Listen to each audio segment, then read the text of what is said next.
like a Well, it's serving. bullshit, basically. Yeah, right. But at the same time, if you don't, then you're like this soulless thing, and how dare you? You didn't.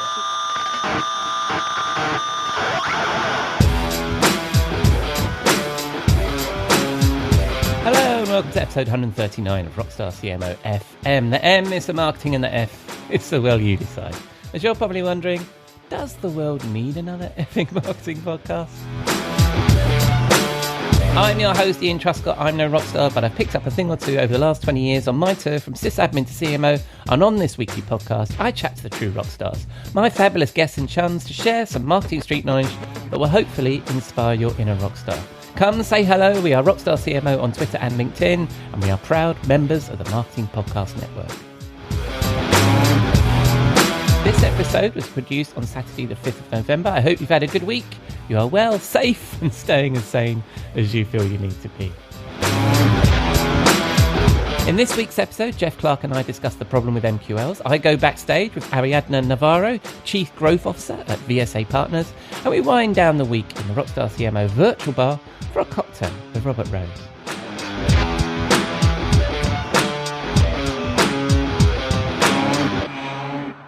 But first, we need to pay the bar tab. I'll be back in a moment. We'll be right back after this word. We'll be right back After this word. Look, Bumble knows you're exhausted by dating. All the must not take yourself too seriously and 6'1" since that matters. And what do I even say other than hey? Well, that's why they're introducing an all-new Bumble with exciting features to make compatibility easier, starting the chat better, and dating safer. They've changed, so you don't have to.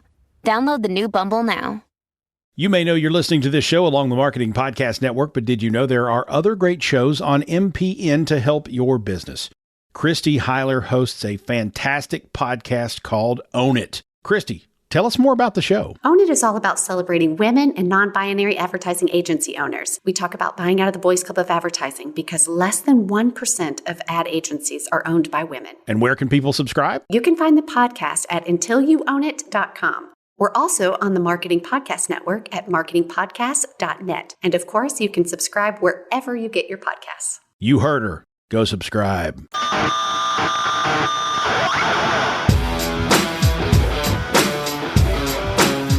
Time for our first segment, the Marketing Studio with Jeff Clark, our resident Rockstar CMO advisor, former Forrester Serious Decisions Research Director, and longtime B2B marketing leader.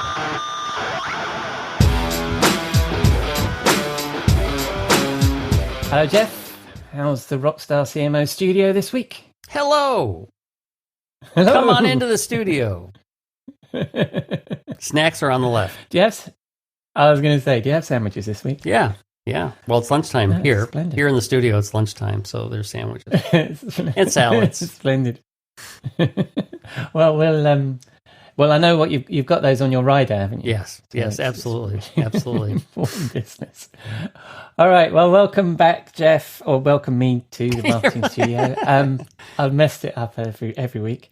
How are you? I'm doing well. I'm doing very well. Jolly and good. We're having some lovely late warm fall weather. And I don't know if we send any of that your way, but hopefully you've been having some nice weather too. We got some blue sky, and we're an hour closer than we usually are. That's right. Because we changed our clocks, and you haven't yet. I know. Don't we feel so much closer? Like that. It's like that ocean just became a little bit smaller. It completely throws out my week because everything moves up an hour. It's just anyway.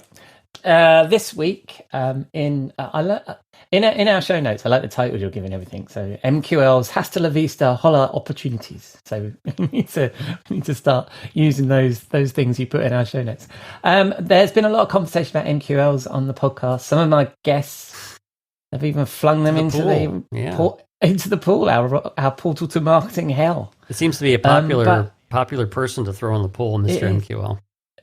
Yeah, it is. And even, I think, our former boss. Yes. Grant threw them in. Yep. So, but I understand that this week you've been watching a webinar by your old crew at Forrester. I did. I was watching a webinar with Terry Flaherty and Amy Hawthorne, and Terry was a what they used to call him Mr. Waterfall, because he was the king of the lead process and MQLs and benchmarking and blah blah blah. And then he went and said, you know what, we're going to change everything up. And my initial reaction, this is back when I worked with him, was like, what? But a couple years later, I've certainly come around with the idea that leads are a thing of the past, let's say. So yeah, I was thinking maybe that chap was the one they all wanted to throw in the pool. So that was no, Mr. Waterfall, in you go. Yeah, really. Well, he was already wet, so it didn't really matter. So. And I understand that webinar is called Goodbye MQLs, Hello Opportunities, and I'll include a link to that in the show notes. I'm not sure how Forrester, how do Forrester webinars work? In terms of listen to them, it was are they live? I watched it live, so in the replays, I'm not sure how you get to them. Yeah. But there is other content on their website, blogs, etc., that support that they'll have links to. Mm-hmm. Yeah. So I mean, leads have been with us a long time. This whole business has been with us for a long time. But what's the main thrust of what you heard on the webinar? Well, I think the thing is that if you do a little historical, I mean, certainly leads. I mean, the idea of leads has been around since there've been salespeople, because sales generate their own leads, and it's not like marketing hadn't generated leads in the past, but around the late 90s, and that's the 1990s, not the 1890s, that there was this trend that marketing should move, because if we want to be more of a partner with sales, what we should be doing is generating qualified leads for sales. So let's take marketing out of the creative brand, loosey-goosey stuff, and move it into more of a revenue relevance, perspective. And I ever certainly remember getting the late 90s, people viewed advertising, digital advertising hadn't quite caught on yet, and advertising in general was viewed as being ineffectual. You can't measure it. You don't know where responses go. And so all of a sudden, it's like we made this, gigantic shift. And actually, largely, at least in the U.S., a lot of the people at Serious Decisions were responsible for codifying what this is. It's like, here's the process, here's the stages, here's the definitions, and then companies that were in the marketing automation space and certainly CRM built them into their systems, and so you pull up Salesforce, and there's a out of the box lead process that you can modify to fit whatever your company's lead process is, and so creating that lead process and linking it to opportunity management was like it was the rage probably, and it still is. It still is something that a lot of marketers do. I was responsible and or participated 3 different companies setting up that process. And so they had to have it be thrown all out. Well, I think it's interesting, isn't it, there, because so you guys, I say you guys because I was an analyst for a little while as well. And so was it industry analysts that are at fault? Because it's often that marketing technology is to blame for MQLs, but is it actually that they were reflecting the best practice that was being defined by people like Serious Decisions? There's probably a lot of blame to go around, but it's like, I think, I think it's, and it was probably a combination, because certainly in Serious Decisions, everything that they were building as models came from watching somebody do something and say that's how it should work, and then making it more of a best practice, and so it becomes kind of a self-fulfilling prophecy. But when it gets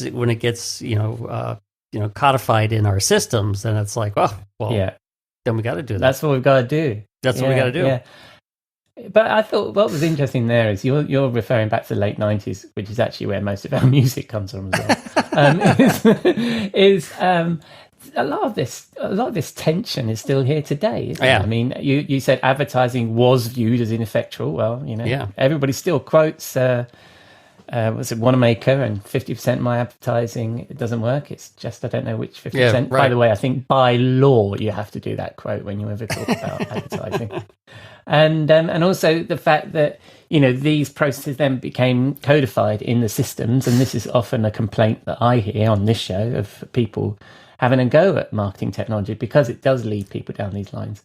But But what is wrong with leads? I mean, we're all. I mean, a lot of these things are quite sensible, isn't it? I mean, when I talk about marketing, I talk about awareness, revenue, and trust, and revenue requires is leads. Still important. Yeah, exactly. So, what's wrong with leads? Well, it didn't prove to be the ideal way for marketing and sales to talk the same language, which was the idea. And I actually remember presenting, lead flows to the CEOs and sales leaders, whether this is the probably early 2000s or something like that, and you would think it would be like, oh, wow, I get it. And sometimes it was like, really? So one of the problems is that the reality is that the lead itself does not equal the buyer. I mean, it certainly, it is not necessarily the buyer or the champion or however you want to, phrase what that individual is. The thing is that buying groups are typically the buyer. And again, this is business to business. And buying groups within accounts are the buyers. And so, a single lead may not lead to anything, Right. Put a phrase, not to use a pun there, but anyway, and less than 1% of leads make it to an opportunity. So therefore, the initial reaction might be for somebody who hasn't been indoctrinated is like, well, that's kind of a waste, So you mean 99% of the stuff we're handling and trying to qualify and stuff like that is trash, and we're going to focus on the 1%. No. So I think that's the first problem is just the fact that it is one data point. It's not the data point. Yeah, that's what I was going to say. I don't entertain the 99% of wasted effort there. But also, I mean, that has definitely been codified into the systems in this mismatch, particularly, as you say, B2B, because I was going to ask you to clarify, but in B2B, really, we need to think in terms of accounts rather than individuals within an account rather than leads. Because like you say, you might have a dozen people in your CRM system and it's actually only one lead. Yep. It's only one account. It's only one revenue opportunity. Yep. And more than just it also depends how you define an account, because sometimes people define accounts as the buying group or buying center within a company. Yeah. But basically you're what you're trying to, when you build an opportunity, the opportunity has a buying group because there is almost always more than one person who's involved in the buying decision. So that's that's where you need to start putting your focus, not to get ahead of ourselves.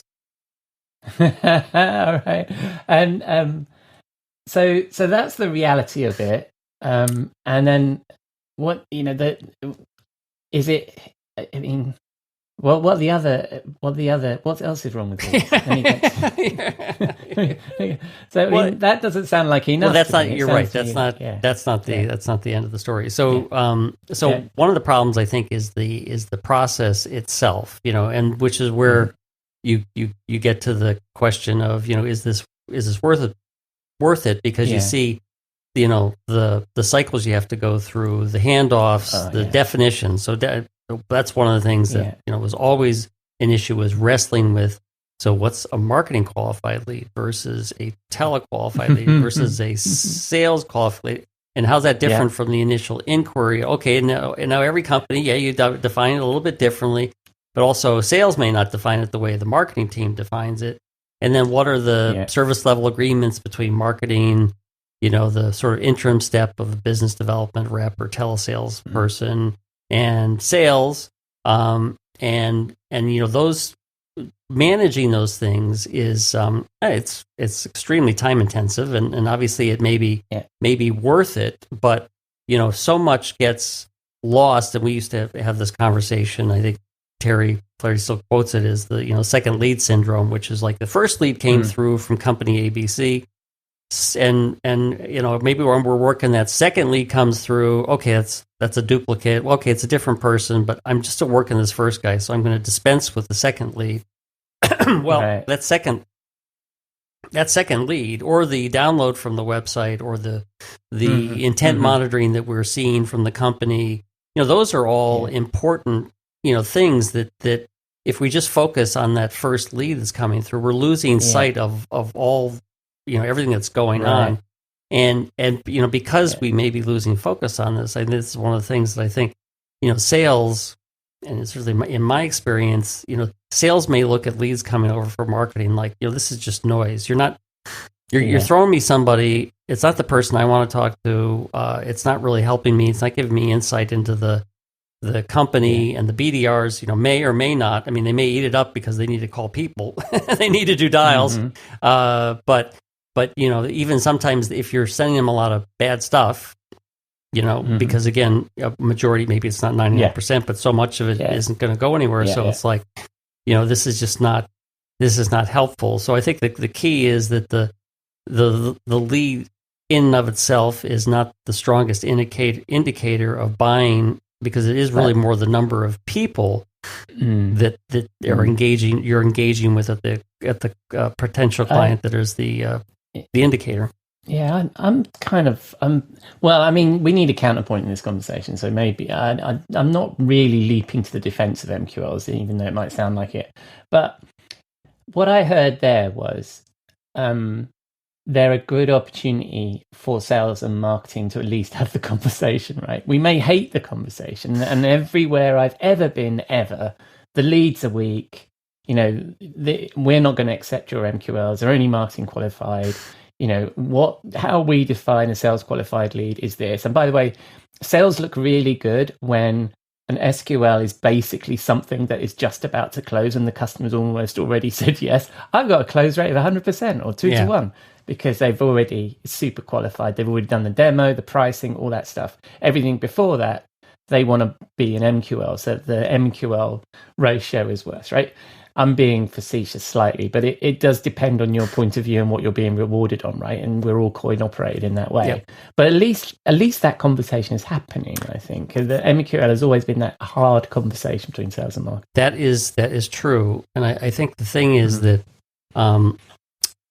it helps to take the reality check of the latest data after the pandemic is that there's an average of 27 interactions between the vendor and the buyer to win any deal. So so therefore it's not that the lead, and if you say that what the lead is the fact that somebody filled out a form and then they were called by a telesalesperson, and then it's like we know it's a real person, we know they're part of the buying group. So it's not to say that in and of itself is bad. The thing is, what we need to do is we need to say, okay, that could be just one of those 27 on average interactions. Yeah. So if we take the focus on the, go ahead before I jump ahead. No. So it's a problem.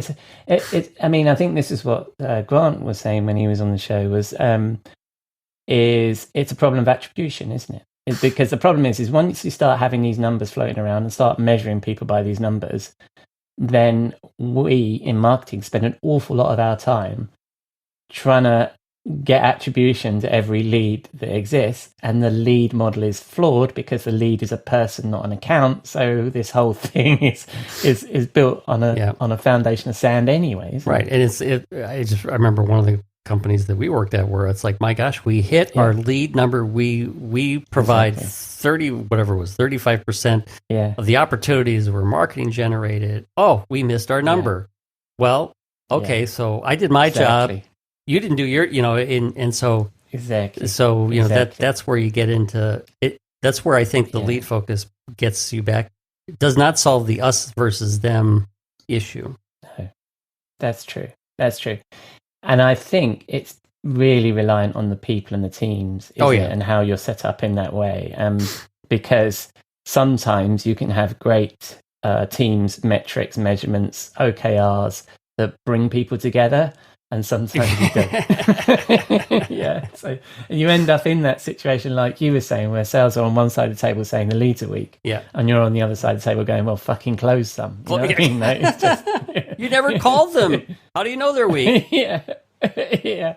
All right. So we've kind of, okay. So I think we beat up on them enough. It's time. Yeah, these things are flawed. So what's the solution? How do we need to start thinking about this? I mean, we've talked a little bit there about account-based marketing. Yeah. What's the... Well, I think the thing is to focus on the opportunity, and certainly by opportunity, I mean the way it's defined in our CRM system, which is, you've got a buyer who's associated with a solution you can sell.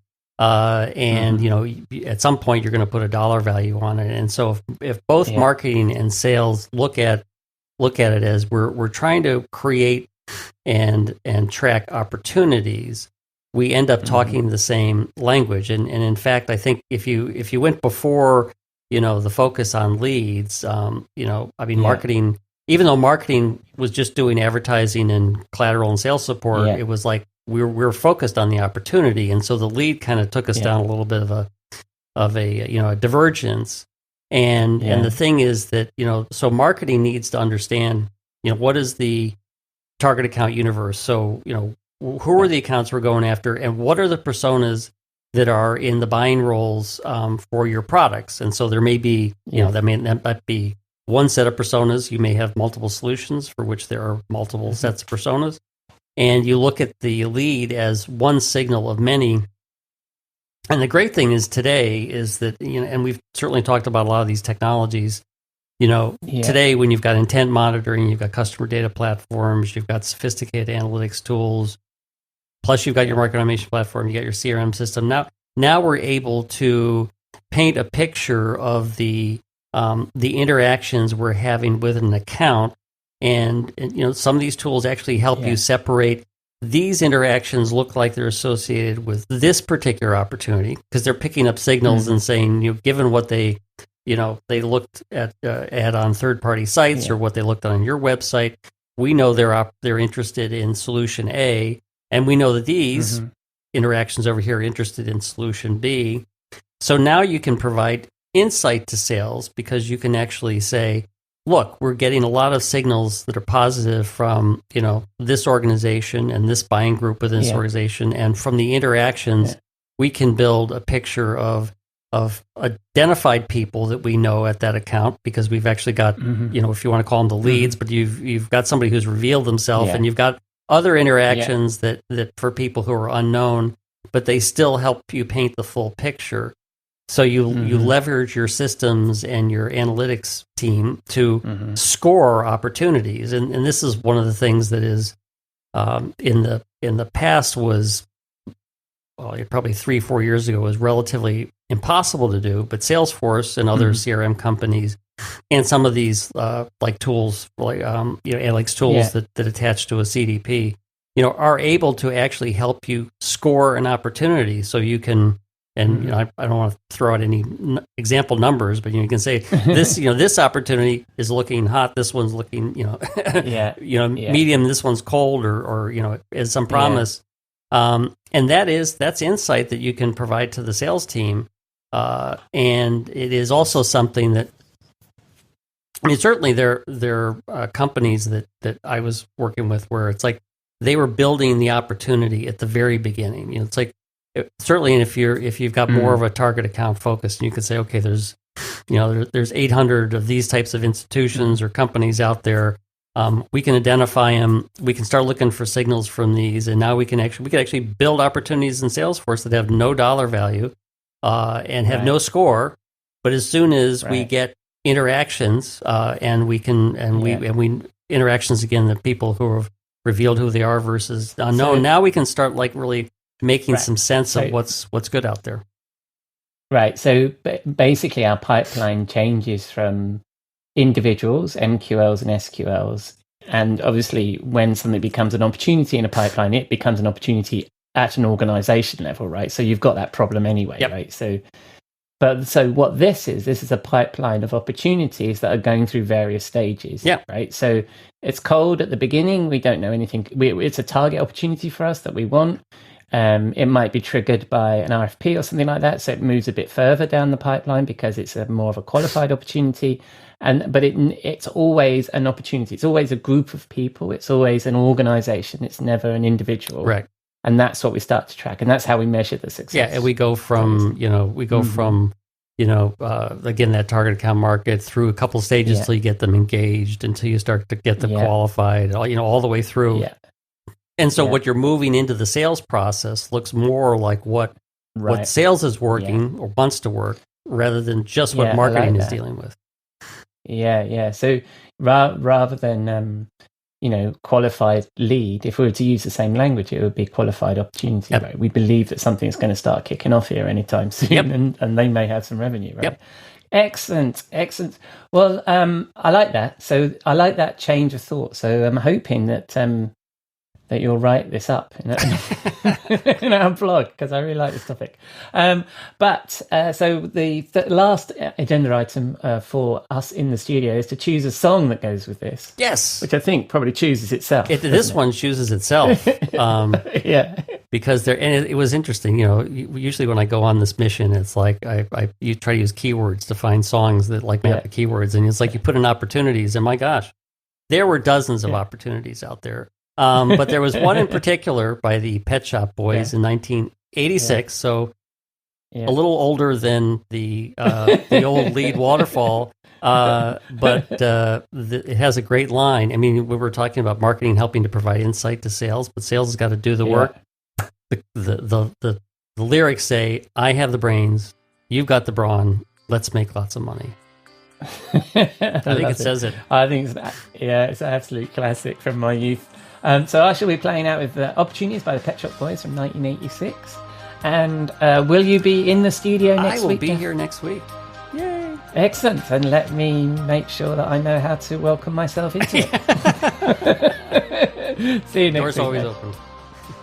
I've had enough of scheming and messing around with jerks. My car is parked outside, I'm afraid it doesn't work. I'm looking for a partner, someone who gets things fixed. Ask yourself this question, do you want to be rich? I've got the brains, you've got the looks. Let's make lots of money. You've got the brawn, I've got the brain. Let's make lots of money. You got the brawn, you got the brain. You want money. Thank you, Jeff. And that was, of course, Opportunities by the Pet Shop Boys from 1986. And I will, of course, include a link to the webinar that inspired Jeff. But as is the way with Forrester, it seems you'll need a login to access it. Anyway, it's time for me to go backstage with this week's guest, Ariadna Navarro, the Chief Growth Officer at strategy and design agency VSA Partners, where she leads strategy, client engagement and business development. Acknowledging the connective tissue between what a brand is and what a brand does, Ari has a unique perspective on where markets are going, what clients need, and how a brand can find a moment of differentiation in crowded markets. And you can find her working on projects from IBM to AT&T to Wayfair. I was delighted to spend some time with Ari. Hope you enjoy this conversation.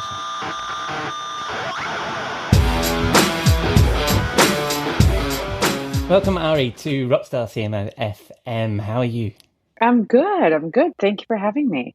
I got that right? It's Ari rather than Ari. That's the short version.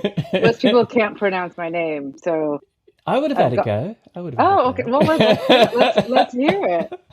I dare you to try it. Is it Ariadna? No. No, it isn't. I'll give you three tries. No, you're good. What I've done with my notes is I've just put Ari because I was told that's what to call you. So that's fine. That's because my actual name is Ariadna, and it's hard because that D at the end is not a natural pronunciation. Ariadna. Well, the most polite thing I can do is call you by your actual name, so Ariadna. But we'll go with Ari. And where am I speaking to you from? Yeah, I am in New York, based, but I was born in Venezuela, so I'm a Latin in New York. Nice. Yeah, that sounds like a good combination. I do very much enjoy your city, so very nice. And as we were talking before I pressed record, I've worked there, and it's a lovely part of the world. I've already know a little bit about you. Tell the listeners a little bit about yourself. Yeah, so I have been in New York for a while now, probably the majority of my career. I was born and raised in Venezuela. I started my career in strategic planning at Leo Burnett, And fast forward to today, it probably is one of my favorite jobs of all time. Yeah. Because it taught me to be curious. And they, at least at the time, they really led with ideas, and the entire organization was designed to support extraordinary creative. Mm-hmm. And we were sort of all the protectors of the creative, no matter what department you were in. So it was great if you were creative. It sucked if you were in account planning or in account management. Sorry, in account planning it was great because we were the vessels of inspiration. But account management was probably not so great. But it was really an extraordinary first job to sort of learn the ropes. And then I came to New York on holiday to visit a friend when I was very young. She's like, I have a headhunter. And I'm like, well, what is that? I've never heard of this group. And I did that, and I went, and then I went back home. And 2 weeks later, I had a call from Wonderman, which is sort of the digital and direct side of, Y&R, and that big group, with a job offer. And I moved to New York. Yeah. And that was sort of my leap to this side of the pond. And then from there, I have spent the majority of my career in consulting. So that Wonderman was my last agency. Right. That's not bad. I mean, there is so much to unpick there, and I'm going to ask you some questions about it. I mean, I love the Leo Burnett stuff, and obviously New York agency, and, a bit of a fan of Mad Men from back in the day. Yeah. It's all, that kind of creative, that kind of vibe. So tell us about VSA Partners, where you are now. What do you guys do? Yeah, so we are a strategy and design consultancy. And we were born 40 years ago from 3 designers who really saw design as a business asset. And for me, coming from consulting, there's something very compelling about, talking to people who have that sensibility and that empathy and who really see design. And when we say design is sort of that systems thinking. It's not necessarily like what color is something, but what is the ecosystem and what are the pieces and how do they have to work? So our purpose is to design for a better human experience. So what is a better human experience for any project we work on is kind of how we approach the work. Whether we actually are designing a visual identity system or whether we are doing business strategy for a giant company and figuring out, organizational transformation. We're thinking about what is a better human experience of that business strategy or that execution or the deployment or the engagement. So you think about things very differently because it's less about like, how do we grow? And, what are your KPIs? I mean, that is all in there because we're quite empirical and rigorous about at least the strategy part. Yeah. But you're bringing in that fundamental layer, and that forces you to do a lot of the work up front and really understand the human needs and how do you create strategies that are meaningful and where is the value exchange chain. Right. We have this thing in our briefs that's like, what's the value exchange? And if it doesn't go both ways, we chuck it and then go back to the drawing board. So it gives us sort of that rigor, the same way in a way that Leo Burnett's filter was like, is this a groundbreaking idea or creative idea or new? For us is there a value exchange, a human exchange to make that experience better? Yeah, that's really interesting because we've been talking about brand a lot on the show recently. And I've been talking to somebody who's a first-time author, a friend of mine, and she was talking about these values thing like a couple of weeks ago. And it's really interesting about how branding is now about values, your values as a brand, but also about the value that you exchange with the consumer, right? That you put into all of this. So it's a really fascinating topic, I think. Yeah, I mean, brands carry so much responsibility today. And I feel like I talk to my team about this and my clients all the time because I always say, listen, 10 years ago, even brands were just brands. So you're still responsible for selling, Coca-Cola had to sell soda and Frito-Lay's had to sell chips and, everyone just was selling their thing and it was okay. And you just had to be creative and entertaining and have these sort of compelling ideas. Yeah. But as society has sort of crumbled a little bit and sort of what I call sort of the beacons of society that upheld the moral compasses and ethics and values of the world, whether it's government or religion or education systems, as all of that has sort of crumbled, people, I think, now hold brands responsible for that moral compass. So brands have to stand for more than what they do and offer. And that's very difficult because most companies weren't built to do that. I mean, I've gone completely off the script of what I was going to ask you, but that's okay. This is really interesting because, you're right, because we're in a consumer society, right? And it's interesting when you say something as fundamental as, well, religion and government aren't providing us with our moral compass. It's now the brands that are doing that, which is kind of scary and true at the same time, isn't it? Because people that love particular brands like Apple or Tesla, it is a religion, isn't it, with them? It is. And a lot of them, have created these very closed ecosystems that, they're very intelligent about what they do. And there's behavior rules in a way, and there's a book of law, and there's a leader at the top, and that everyone, looks up to, and these idol creator founders, and, they've used some of those elements. But when you look at how consumers hold these brands accountable, it's just fascinating to me, because how do you do that in a way that's in a way that you're not taking advantage of the situation? So okay, well, this is a social topic that we know is hot for our audience, so we're going to attach ourselves to that, which is obviously just kind of self I guess, it's serving, basically. Yeah, right. But at the same time, if you don't, then you're like this soulless thing, and how dare you? You didn't speak up against this moment.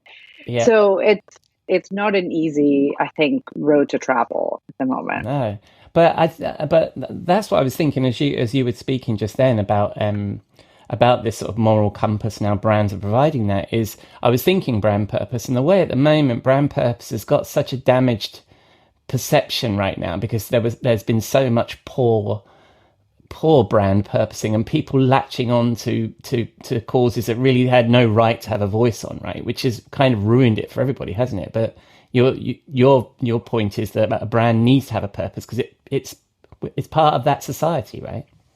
I mean, it's unavoidable. But you've hit on something that's really, really important, which is the execution part. Because we always think it's all about coming up with a great idea, whether it's a purpose idea or a creative idea or a strategy. It's like, once you have that, it's all solved. I'm like, well, guess what? 90% is the execution of that idea. That, and 10% is the idea itself. Ideas are a dime a dozen. It's like, honestly, I mean, I hate to say, because I'm a strategist and that's my job is to pick, where to go. But it's like, that's not the hard part. The hard part is executing that. So if you have a purpose, or it could just be that your brand is purposeful, doesn't mean you have to have something separate. I'm not a huge fan of all these separate bits and pieces. But if you have a purposeful perspective, how do you carry that through? How does that really manifest so that you are building a cohesive story that people truly understand and are able to grasp? If you just have a purpose on your website, and then you go and plant 3 trees because, I don't know, it's somehow connected to your purpose, and then you give your employees a t-shirt that says, I planted a tree, why bother? It's just not going to change. But if you're Patagonia, that's the extreme. And that's honestly the lazy example, but where he's given up, I think, all of it, right? I think all his stockers' wealth away because he really wants to build a better planet, and everything about the organization, from manufacturing to recycling the clothes to everything is in service of that vision, then that becomes really powerful, because there's no well, there's two things. A couple of points from that. One is, I think that some people are I think some people find the execution easier than the idea. So I think you're doing yourself a disservice saying, oh, the ideas bit is easy and it's just the execution bit that's hard. I'm sure they're both hard or easy, depending on who you are. But the point there about brand is that it's a promise, isn't it? It's a promise to the consumers. And if you can't hold it up, if you say, oh, we have this brand purpose and it's 3 trees and a t-shirt, then people can see through that, right? Because you're not upholding that brand purpose, but that brand promise, rather. But that's when I say execution, it's not just the doing, but the thinking of the ecosystem. How does that carry through? Okay, great. If your purpose has to do with, saving, I don't know, some environmental angle, then, okay, how does that carry through? What is that ecosystem? How does that get deployed into beliefs and behaviors? And then internal and external. So how do I live that inside? closed doors, and how do I live that for my customers, investors? It's not just your customers, like that ecosystem of like, how do you pull that through? Is really hard work. Suppliers, exactly. It's So really hard work. Yeah, so I imagine with your design thinking and the kind of strategic work that you do, I mean, it's beyond marketing, isn't it? When you're talking to somebody about a brand in this way, are they then having to have a hard look at their business and the way they do business and how they execute and all that kind of stuff? I mean, these days it seems to me, so I'm running on, I should stop and let you speak. But these days it seems to me now brand is everything, isn't it? It's the embodiment of the company. It's what they do, the strategy and all that stuff. Yeah, I feel like you should work for VSA, because that's how we look at brand. It's actually not common, and we generally have this chart that we show clients. Like we really say like brand is a business asset. Because I think traditionally, a lot of companies saw brand as an extension of just comms, or just like, okay, brand is your communications and your marketing, whereas brand is just a filter by which you communicate your business ambition. Period, and what you do and how you do it differently. I mean, that's what a brand is. It's just an articulation of what you have to offer. Well, isn't that business strategy? Yeah. So it's just put in a way that's compelling and human, and that us general normal people can understand what it is you do and why is it better than the next. So when you look at it that way, then it should be a filter for HR. It should be a filter for finance. It should be a filter for how you hire and who you hire. It should be a filter for your manufacturing practices. It should be a filter for, yes, of course, your experiences and your marketing, and all. It should be, a filter for service innovation, product innovation. Like it just becomes, again, the clearest articulation of business. But big legacy organizations are not structured that way, because they traditionally have had more of a push out strategy, where it's like, I have a message, push it out into the world. That's not the world we live in anymore. So I think they're all, reassessing how to use brand to galvanize, entire organizations. And I think that in some of the conversations I've had on this very show is that people are kind of that idea of talking about brand at the C-suite as a marketer is being kind of, don't talk about brand, because they think it's the fluffy stuff and the crayons and all that kind of stuff. Talk about something else, right? But I think this conversation brings it right back to say brand has a business value that if Mr. CEO, CFO, you need to pay attention to brand. Like, let's not be ashamed of, as marketers, saying brand is important, right? I don't know if you've seen that resistance. But it's changing a lot, I think. I think, yes. And, very often you have either projects you're pitching or clients that say, I want to see the ROI, or I want to see, if you're asking me to invest $500,000, $1 million in this, I want to know how is it going to affect and grow my brand. And, I come from a background where I do look at the business case. So I do look at brand as a value creator. And part of, your show's called Rockstar CMO. Like, part of the trend with CMOs now is that they're chief marketing and growth officers. Because they are a P&L center and they are responsible for growth, and that's the brand. So they own the brand, but they also own, the growth, because they understand the audiences, they understand where the potential is coming from. They obviously have budget, so that has changed, and it will continue to change. Even in my role, I'm chief strategy and growth officer. So I'm looking at like, what do clients need, and what are the growth opportunities for them, so that we can make sure that we are, fulfilling those needs. Oh, absolutely. As regular listeners of the show know, my mantra for marketing is that we're here to create art, which is awareness, revenue, and trust. And really, usually revenue or trust, depending on who I'm talking to, is probably the most important. And I think that sometimes that's where, marketing has got a bad rap, because, and that's why you're seeing chief growth officers emerging in larger organizations, because we need to focus on revenue and growth. And if we're not going to do it, they're going to bring in somebody else who will, right? Yeah. And I think it's in a way, it's a bummer, because not a bummer that there's growth, officers, because that's what I do for a living. But I could see how that happened. We always say, like, if you're doing great work, the growth will come. For any brand. If you have really meaningful creative, then that's going to attract customers. If you have, a purposeful product, that's going to attract, like if you're doing great work overall as a company, that will attract growth. But I do think from a creative side, we have had decades and decades of a little bit of like, let's just win awards and the revenue comes after. We just want our lions at Cannes, and then that we're not necessarily thinking about that, and Cannes has been criticized a lot for that. It has switched a lot of how they look at awards in the last few years, because revenue matters and growth matters. So I think we have to have the conversation together. It's not one or the other. Yeah, a few years ago, I did my turn at a McCann agency in London, and I'm a B2B tech CMO really, and I'm focused on growth and all those kinds of things. And I could never really fully understand that awards motivation and all that stuff. It kind of lost me. I was like, well, surely we should focus on the business. But anyway, that's a digression.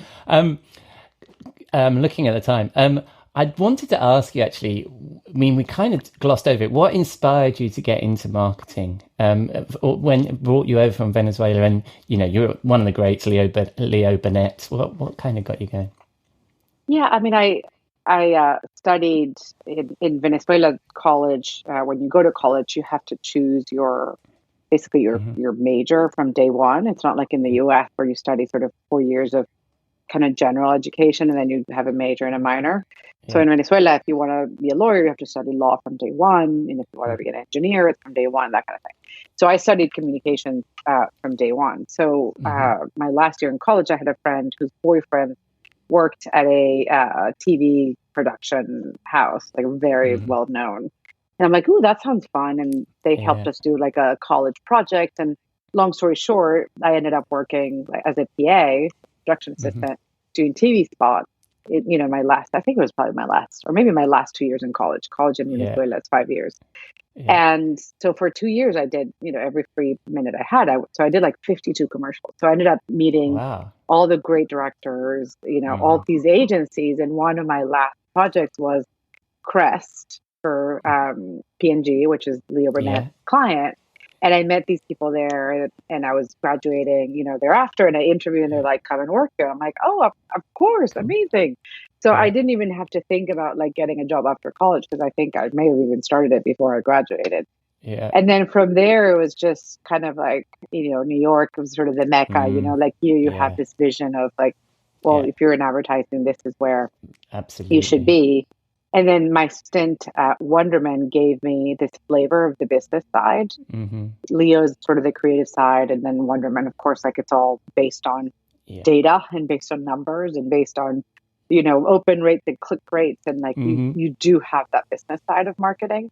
So I found that very compelling. So I think going into consulting and innovation, which is really my background, made all the sense, because it's the combination of the business and the creative side. Cool. Yeah, cool. No, I wanted to go back to that because I'm fascinated by how you started, and this has been, we're up to time already, and I've really enjoyed this conversation, but I just want to chuck in one final question, and chuck in is the right word here. We have a regular feature on the Rockstar CMO Swim Pool, our portal to marketing hell, where we throw all the bullshit snake on overhyped trends that plague this industry we love. What would you chuck in there, Ari? I would chuck the word digital. I love it. I cannot even talk about it in a sentence anymore, because it's it's the antithesis of everything that I believe in. I mean, it's first of all, everything is digital. So if you have to say digital, then there's something wrong with this conversation. Yeah. And it's a channel in which or by which we communicate. It's not different than any other channel. So the fact that we've carved out this thing is this mysterious ethos, but then it's this digital, like, well, it has to be like, that's how where brands live. So it should be embedded in how we think about anything brand related. It shouldn't be a thing we talk about. So if this does exist, please take that word. I'm all over that one. I'm all over that one. I love it. And so many words are put in the front of the word marketing these days and distract everybody into something, when really it's the purest marketing that we need to be thinking about in brand building. I love it. So absolutely, we'll be chucking digital into the Rockstar CMO swimming pool. And when people spin the dial on the interwebs, where are they going to find you? Yeah, I mean, usual channels at VSA Partners on Twitter. My Twitter is at Ariadna Clara, VSAPartners.com. If you want to visit our website. So, yeah, please ping us if you want to chat, exchange ideas. If you need any kind of thinking, we're here. I hope people do. I've really enjoyed this conversation. I will include all of your links in the show notes, of course. Because I went off on that digression and didn't quite talk about some of the things I want to talk about, and we had some great topics there. Maybe I shouldn't ask you live, but would you mind coming back on the show another time? Of course. I would love that. I'd love to have you back. Thank you very much. I really enjoyed this conversation. Same, Ian. Thank you. Cheers, Ari. Bye-bye. Cheers. Bye.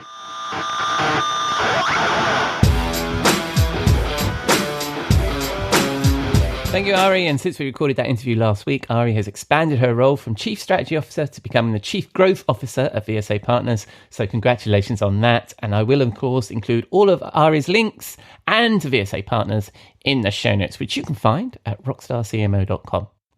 Right, it's that time of the week to wind down in the Rockstar CMO virtual bar and be transported away for a cocktail and a marketing thought with my friend and content marketing guru, Robert Rose.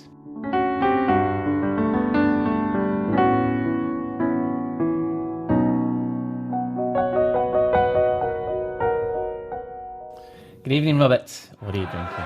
Oh, I can hardly hear you over the din, my friend.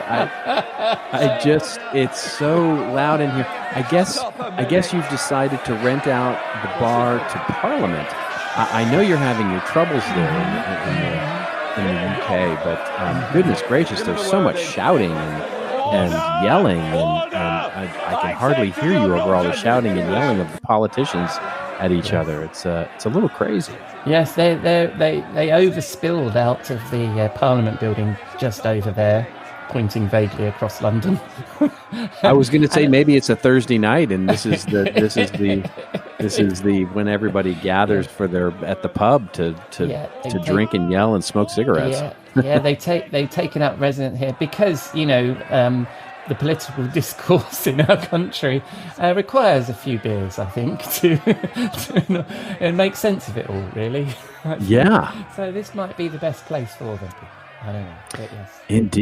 Indeed. Well, in any event, as we navigate around all of the MPs in their suits and whatnot and all of that, we have a wonderful drink. We have a wonderful drink tonight, and what we have is kind of a fancy version of a Negroni, which I love. I love myself a good Negroni. Mm-hmm.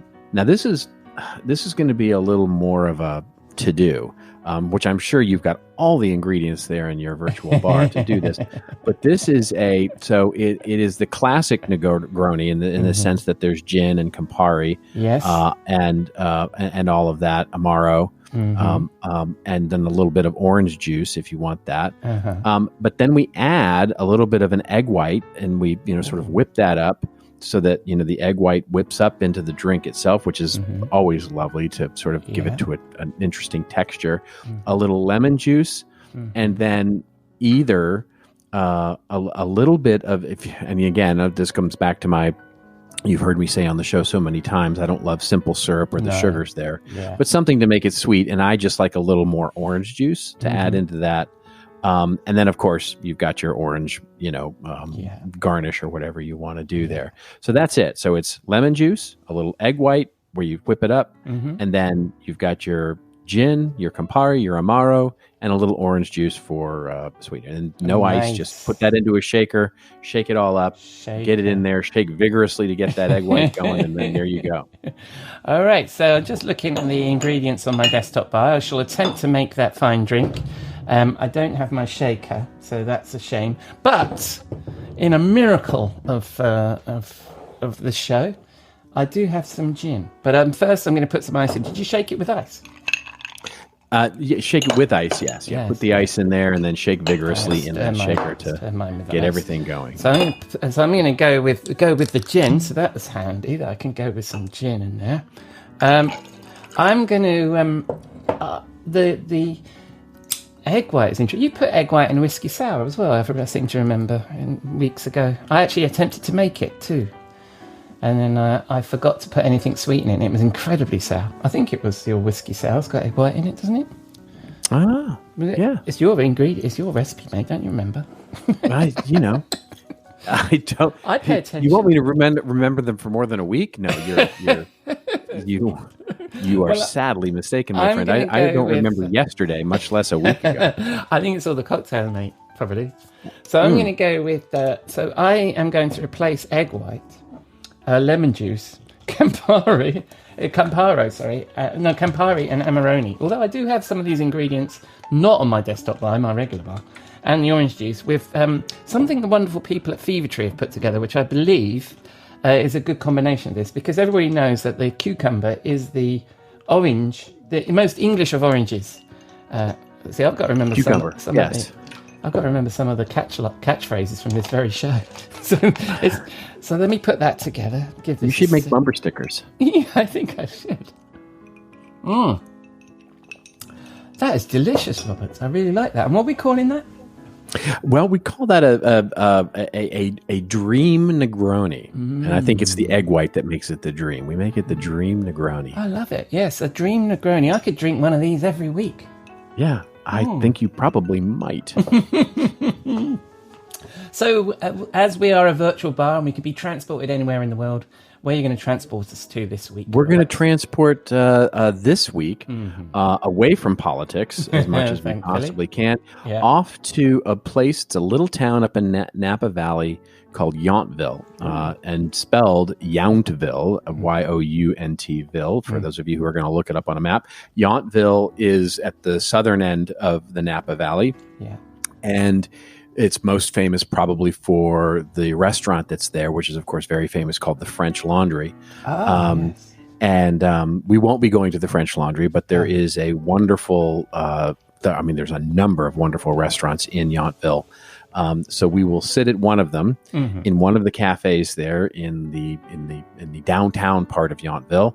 And as we sip these wonderful Dream Negronis, it's a great time to visit the Napa Valley, because it's just getting cool. Fall is setting in. It's a wonderful time, and the temperature is great. And then we can take our cocktails and from there move on to the wineries and do a big, wonderful wine tasting as we discuss things. Oh my gosh, that sounds amazing, especially as here in the UK, and we obviously need to record this in my evening and your morning because you're in California.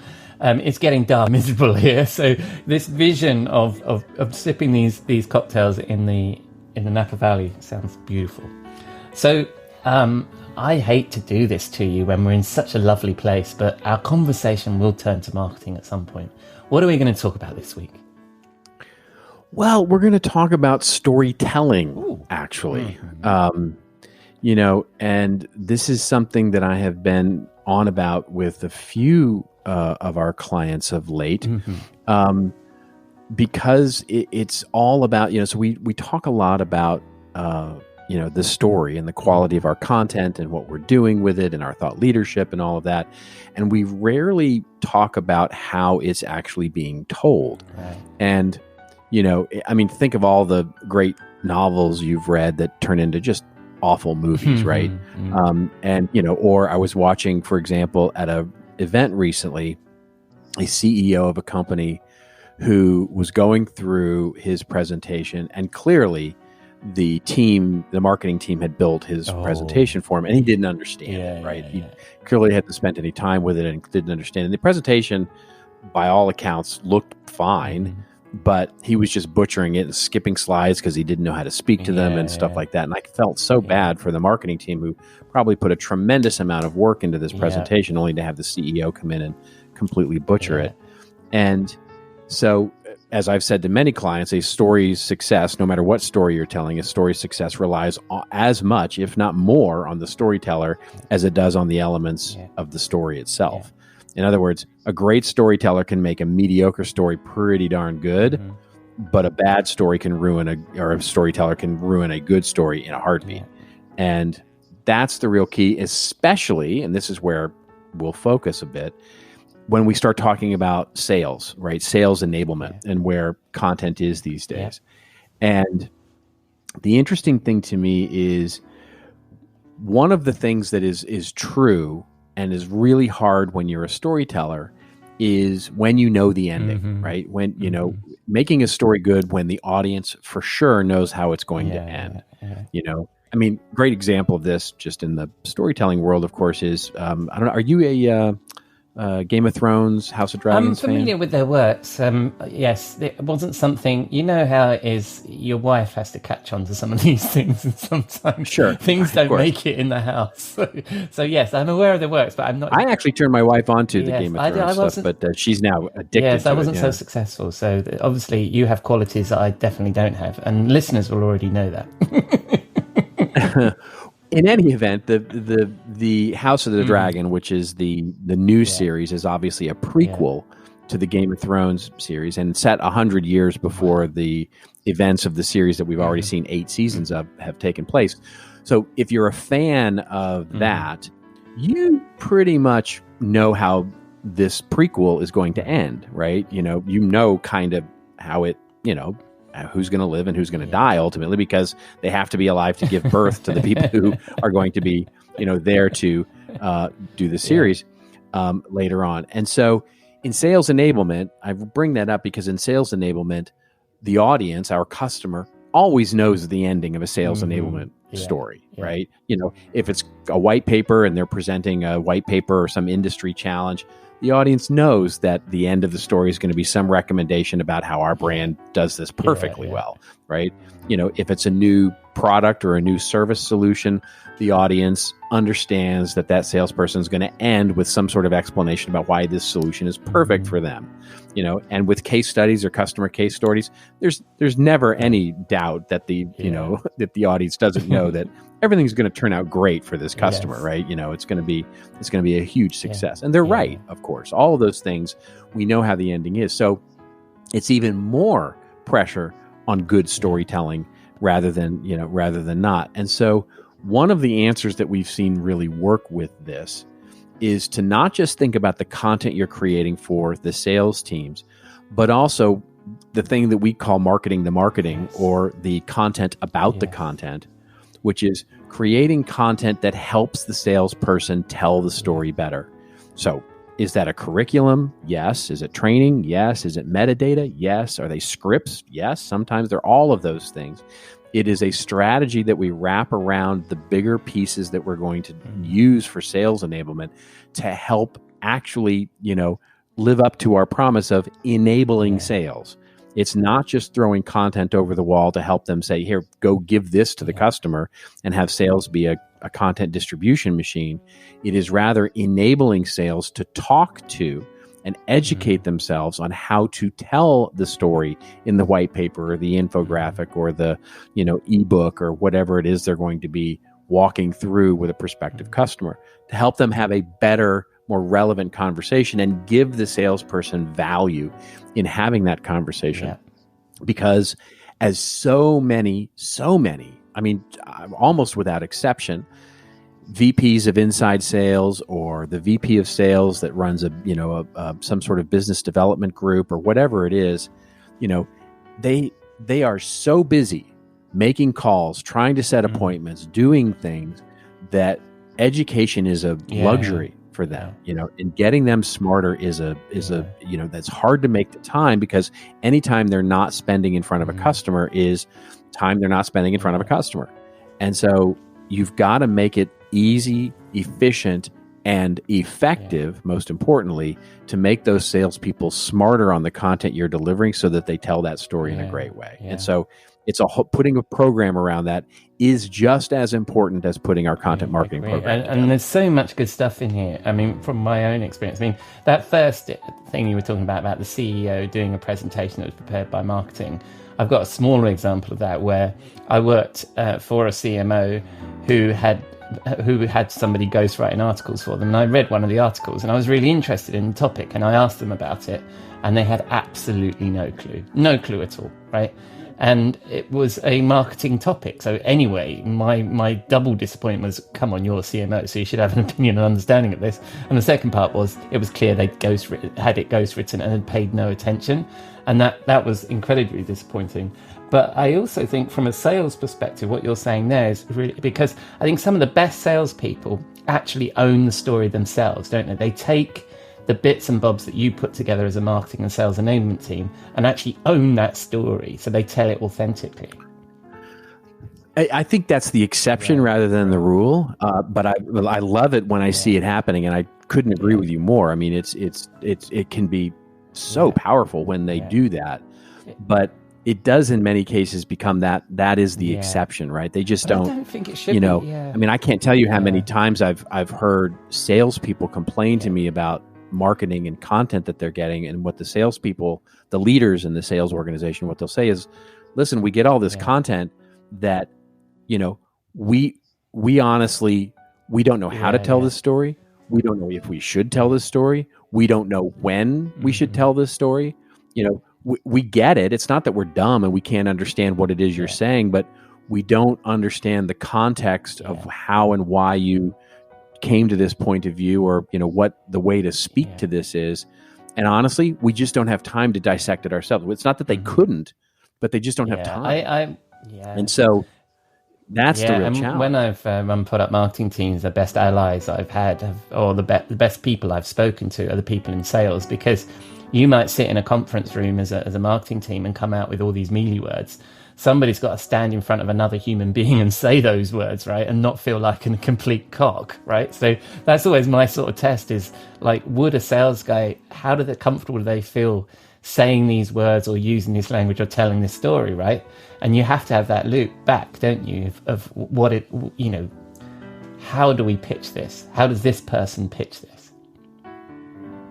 Yeah. That's it. Well, and getting everybody to pitch it the same way. Yeah. You know what I mean? I mean, it's the consistency there. I mean, the other thing I also hear from sales is, they'll get a piece of content, and one sales guy will do this, and another sales guy will do that, and another sales guy will do that, and then you go to the landing page that marketing wrote, and it's something else yet again. Yeah. And it's like, just even if it's suboptimal, having it be at least consistent would be nice. Yeah. And I think we we forget that a sales presentation is part of our marketing channel, right? And we as marketers go around creating blog posts, white papers, all sorts of other stuff, and sometimes forget that there will be somebody who's going to tell this story orally, and that's a channel. So it needs to be repurposed for that purpose. Does that make sense? It does. Yeah, it does. Absolutely makes sense. Finally, how many weeks have you been doing this? Jolly good. Right. Well, that's brilliant. Thank you very much, Robert. And when if people are searching for content that's really ready for a sales guy to pick up and run with consistently and sell to all his team, where are they going to find that? They'll find us sort of hanging out at our little website, which is, again, Cobbler's Kids. I haven't updated in a little bit, so I need to get it updated. But that's at contentadvisory.net. But please come over. And I'll include a link to it in the show notes, as well as which, when people spin the dial on the interwebs, where are they going to find you, Robert? Well, the usual suspects, LinkedIn and Twitter. But I'd also invite people to come hang out at our little community. We're starting to re-energize for the fall around our little, what we call the Experience Advisors. And it's just a little Discord community that we have talking about customer experience and content and storytelling and all kinds of things. Small but mighty, just a group of really fun, smart people in there. And me. There you go. Yeah, and you. Yeah, absolutely. There's that part too. Yeah. And so that's experienceadvisors.io, right? Is the website. Yes. That's right. I'm sorry. Yes, that's the URL for it. Experienceadvisors.io. And I will, of course, include all the links to that in the show notes. But most importantly, apart from seeing you on Discord and disrupting your wonderful community of lovely people, will I find you in the bar next week? You will, and hopefully we've cleared out all these politicians from in here. Yeah, goodness gracious. Well, they do drink well. That's the good thing about politicians. So they do indeed. They keep the bar tabs. They keep the bar tab paid. That is true. All right, mate. I'll see you next week.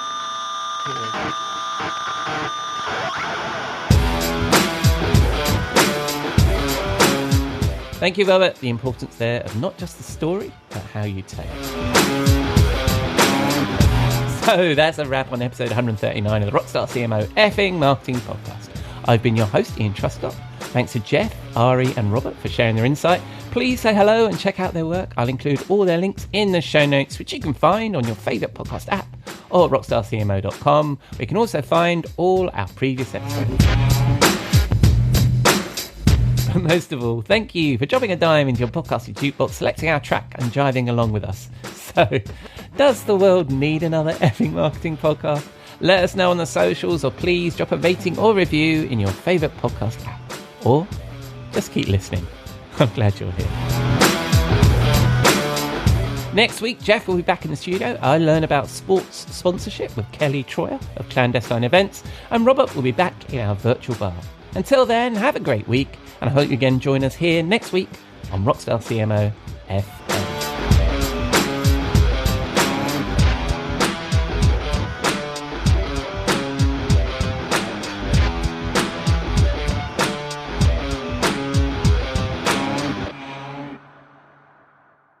This podcast is heard along the Marketing Podcast Network. For more great marketing podcasts, visit marketingpodcasts.net.